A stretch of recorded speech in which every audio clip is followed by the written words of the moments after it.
as apresentações. Vou falar um pouco hoje sobre cromatografia, exame normal, técnicas e equipamentos. Bom, a cromatografia radiológica, que a gente conhece como CPRE, é um procedimento endoscópico radiológico que foi reportado pela primeira vez em 1968 e é um procedimento que consiste na visibilização e canulação da papila do organel maior, seguida da injeção de contraste iodado no interior das vias biliares e pancreáticas, dependendo de qual objetivo do seu exame, com a aplicação de imagens radiológicas para o diagnóstico de afecções pancreáticas e biliares. É um procedimento complexo que requer a utilização de um endoscópio, né, que é um aparelho de visão lateral, além de um longo curso de aprendizado do endoscopista.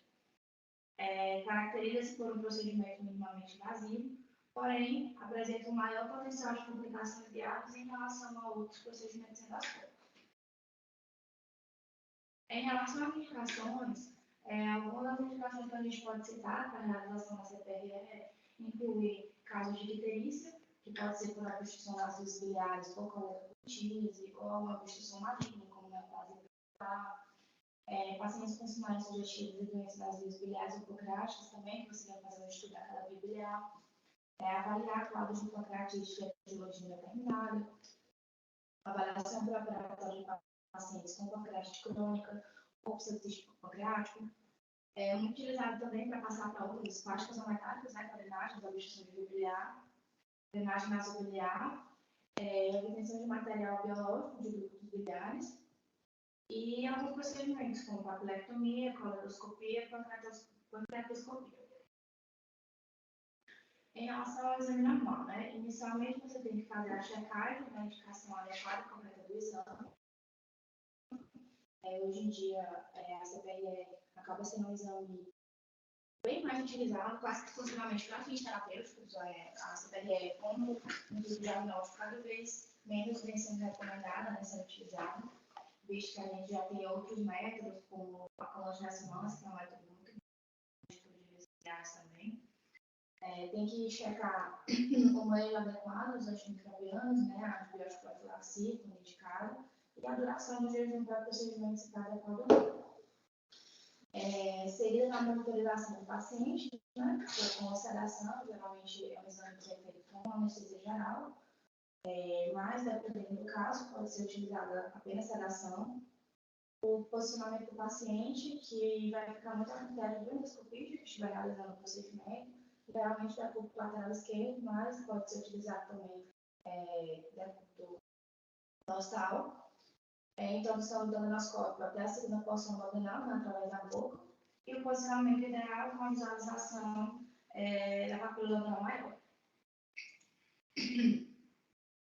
A papila do abdominal maior, que é também conhecida como papila de Vater, ela é uma estrutura onde ela é formada é a estrutura onde a junção dilatada do ducto pancreático e do ducto biliar, né, que é a papila de Vater,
um sistema elevador de acessórios, que vai ser responsável por facilitar a canulação da papila e o posicionamento dos acessórios nos ductos biliares ou pancreáticos por canais de trabalho com diâmetro de 2,8 a 4,2 milímetros, que é a que a gente chama aquela unha, que a gente levanta, né? E a gente consegue também fazer o melhor posicionamento dos aparelhos. A unidade eletrocirúrgica, o eletrocautério, que nada mais é do que o bisturi elétrico, que vai possibilitar a realização de procedimentos como a esfincterotomia, fistulotomia, pré-corte, papilectomia e litotripsia eletrohidráulica. Os equipamentos de radiologia, que são a escopia, né? E também sempre frisar a importância da proteção com equipamentos feitos à base de chumbo, mais a utilização do dosímetro para checar a carga de radiação da pessoa que está realizando o procedimento, bem como da equipe, e o posicionamento adequado, né, do equipamento de raio-x, de maneira que a coluna vertebral ela apareça no monitor à direita da via biliar. A colongiografia, né? Então, seguindo os passos da CPRE, após a gente fazer a canulação do colédoco através do orifício da papila, posteriormente a gente segue com a injeção do contraste e assim vai ser possível a gente fazer a aquisição da colongiografia para avaliação da anatomia das vias biliares, tanto intra quanto extrahepáticas. Sendo que o diâmetro do colédoco, né, após a injeção do contraste, ele varia de 3 a 10 milímetros. E às vezes esse diâmetro, a gente olha, tem a impressão que a via biliar está dilatada, mas é porque o contraste geralmente é injetado com pressão. Então, às vezes dá aquela sensação mesmo que a via biliar está com dilatação, mas é por conta da pressão do contraste. A árvore biliar extrahepática, ela vai ser composta por vesícula biliar, ducto cístico, hepático comum e o colédoco. Aqui a gente tem a imagem, né, que mostra o posicionamento da coluna vertebral. Aqui é a posição do aparelho. E aqui a gente mostra uma via biliar, né, normal, contrastada e subindo, passando por trás do aparelho e mostrando a árvore biliar intrahepática a seguir.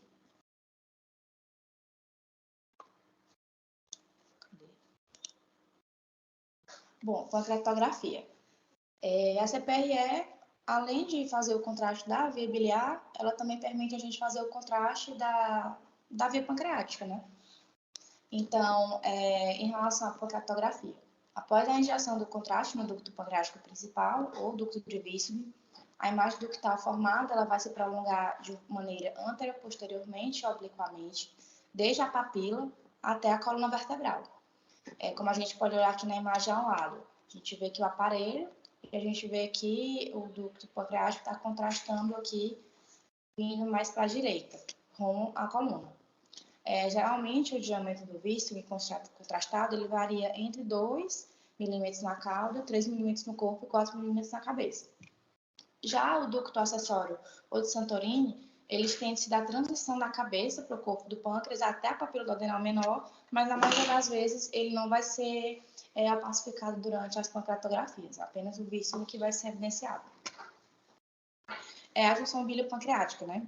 A ampola de Vater, como já foi mencionado, ela é a junção entre os ductos hepático-colédoco, como mostra aqui a foto, e o ducto de Wissing, e ela vai apresentar uma extensão variável entre 2 a 10 milímetros e ela vai desembocar na papila duodenal maior.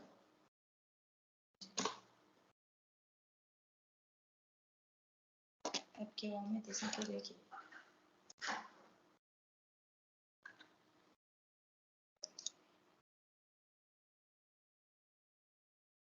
Não, é porque eu queria diminuir mesmo. Mas acho que dá para passar aqui. Pronto.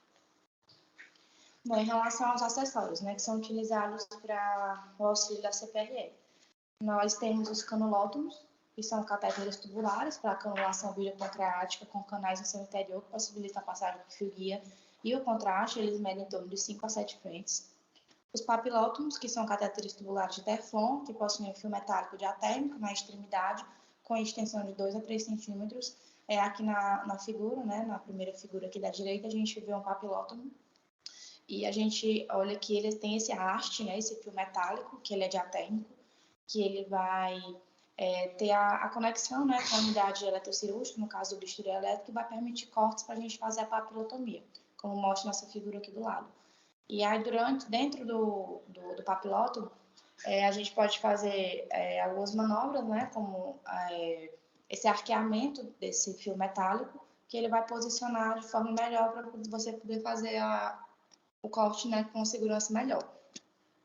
Temos também o fio guia hidrofílico, que ele possui uma estrutura central metálica, né, que é de nitinol, envolvida por uma bainha de teflon, e o material interno dele, ele vai ter uma certa rigidez, mas também ele vai ter uma flexibilidade.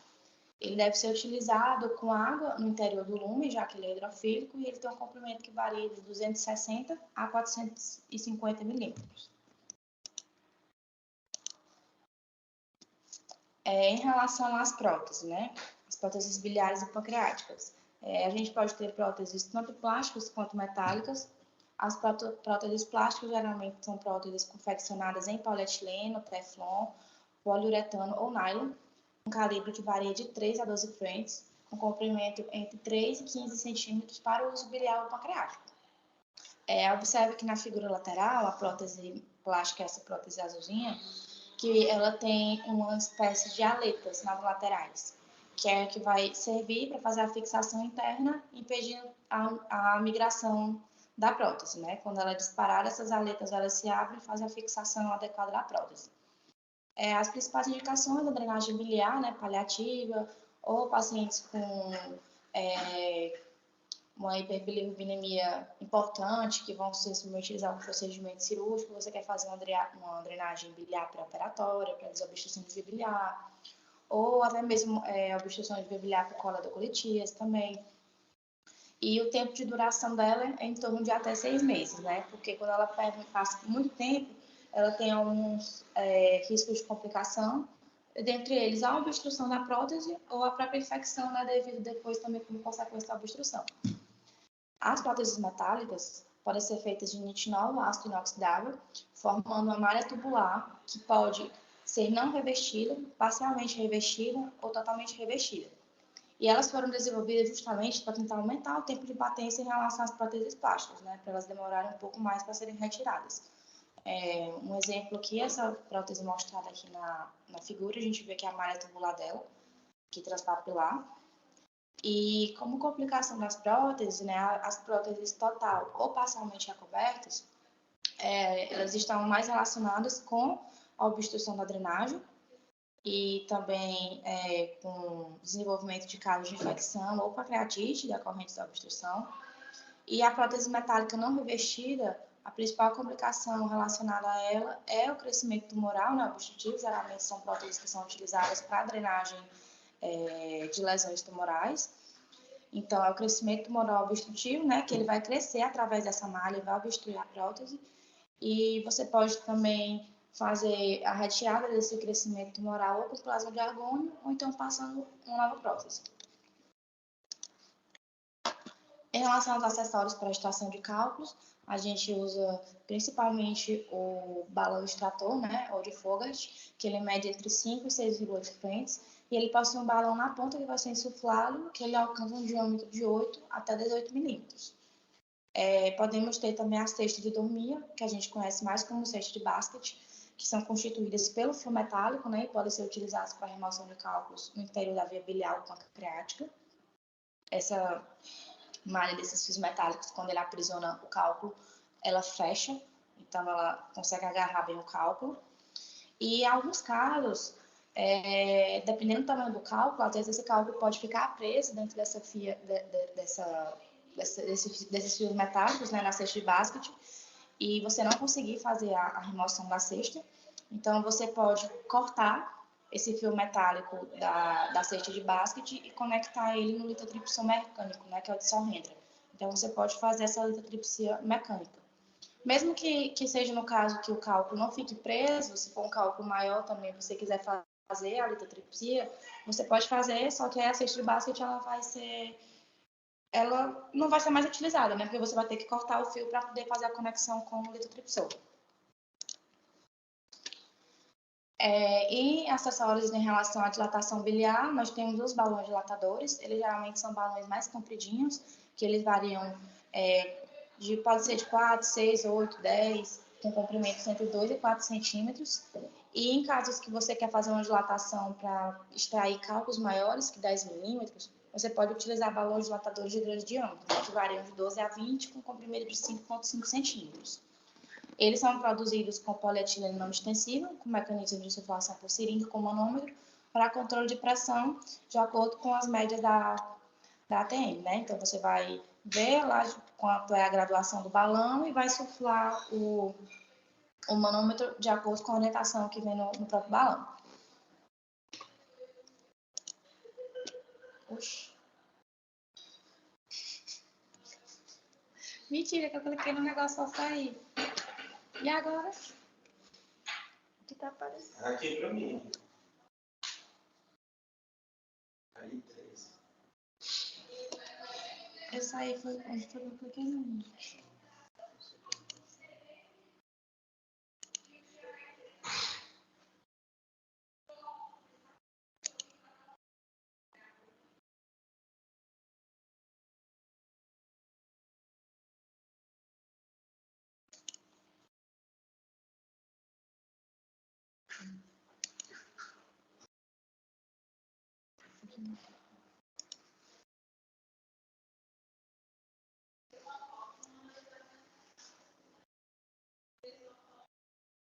Ficou meio cortado aqui. Pronto, deu certo. Dando continuidade, nós temos também acessórios para amostragem tecidual, né? Então, é possível fazer a citologia através da CPRE, onde existe a possibilidade de fazer a coleta de material para a citologia oncótica com a utilização de uma escova de citologia. É um cateter de duplo lume que vai fazer a passagem pelo fio guia até a área que você tem interesse em fazer a coleta de material. Na ponta desse cateter vai ser exteriorizada uma escova com cerdas, que vai ser capaz de coletar material através de movimento de vai e vem na região alvo, para fazer uma citologia por técnica de esfregaço.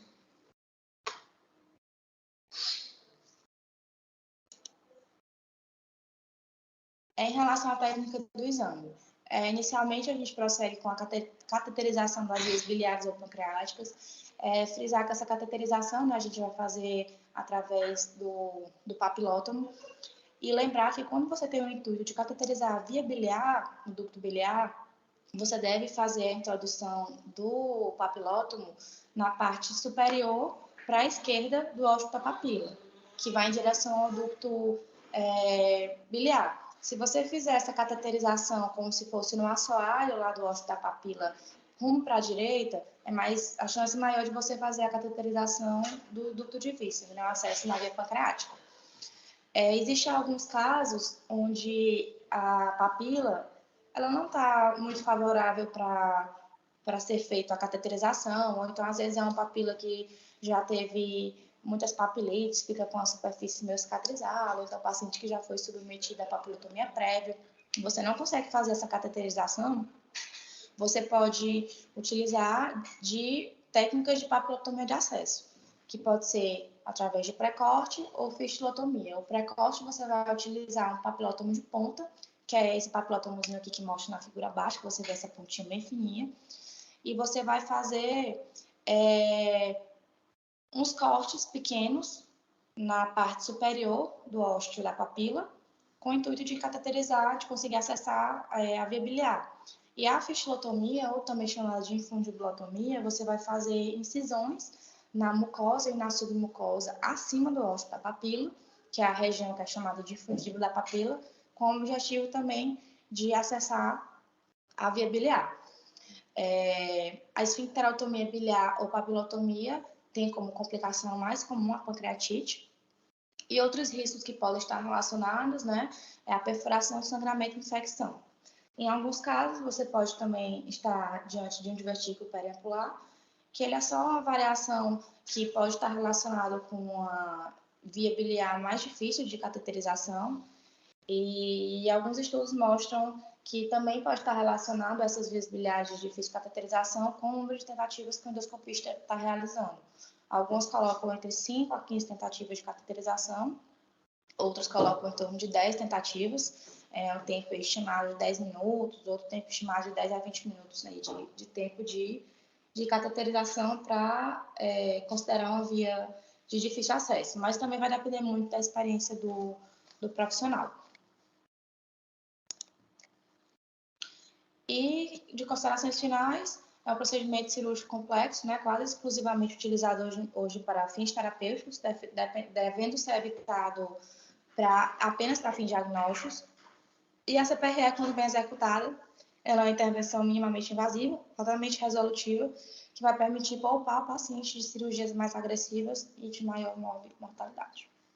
Obrigada.